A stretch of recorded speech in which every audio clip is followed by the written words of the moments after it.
Pioneer Valley Habitat for Humanity Women's Build here in Easthampton is well underway. They've already put up a whole entire wall, and they're currently working on another. The concrete is laid down. We're going to catch up with the Executive Director of Pioneer Valley Habitat for Humanity, Megan McDonough, to find out exactly what the progress has been since the last time we were here. July 25th, so it's about a month ago, and we've gone from having just the insulation that was going to go under the concrete to we poured the concrete foundation.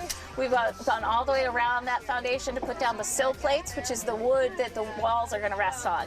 And now we're starting to build our walls. This wall that's here is really unique, and it's actually kind of the wall of the future.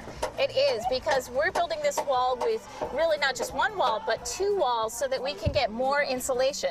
So a typical wall would stop right here, but we have a space and then another wall with 2x4s right here, so that when we put the sheetrock on, we can fill that whole space with insulation and make this house nice and cozy. And it's not just this foam insulation or the fiberglass insulation that we know. It's actually a unique recycled material that is insulating these walls. Yep, we're going to use something called cellulose, which is made from recycled newspaper. Because I know we talked about this before, Megan, the goal here is for these homeowners to have a $0 electric bill. Is that right? Yeah, that is definitely the goal. And the way that we do that is by making sure that they need as little heat as possible. Right, exactly. So it's probably how the way that houses will be made from here on out, hopefully, fingers crossed. Yeah, no, definitely. That's what we want to see in the future, is houses that are saving energy for everybody.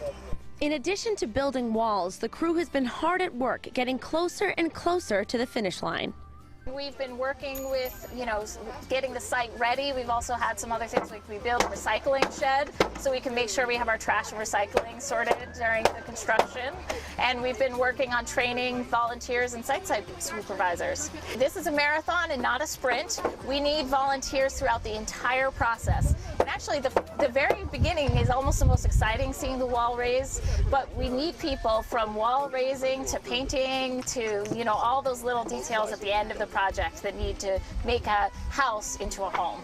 Among the volunteers was the mayor of Easthampton, Karen Cadger. I asked her what it meant to the city to have this build taking place. Well, we've been waiting for a long time for this project, so we're very, very excited.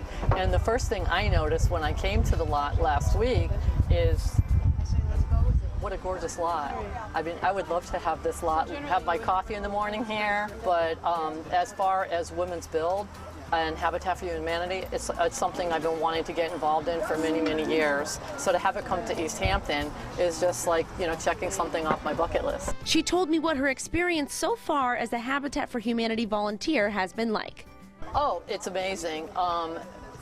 First thing I notice is how everybody is they already have their comfort. So, and for me, the most important thing is it doesn't matter what you know and what you don't know.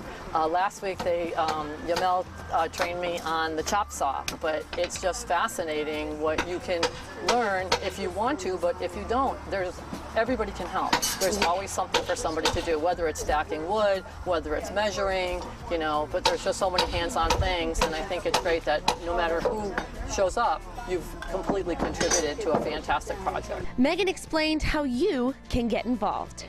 Well, the first thing you want to do if you want to volunteer is go to our website, pvhabitat.org, and sign up for volunteer orientation or a clinic at Lowe's of Hadley. They're sponsoring those for us, teaching basics of framing so people can feel like they've got a head start before they volunteer. So ladies, what are you waiting for? Get out and get building.